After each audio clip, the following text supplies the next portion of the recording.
Pilipino. Sa matatanda, sila'y nagmamano. Nanggagaling ito sa kanilang ninuno.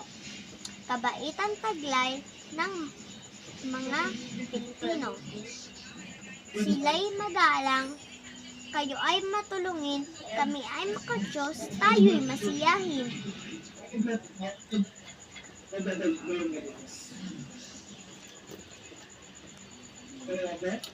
Magandang asal, ito'y ating pagyamanin.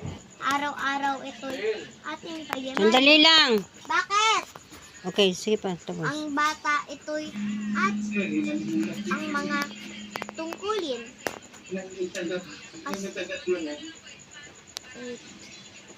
Matuto. Matuto kung paano maging masunurin.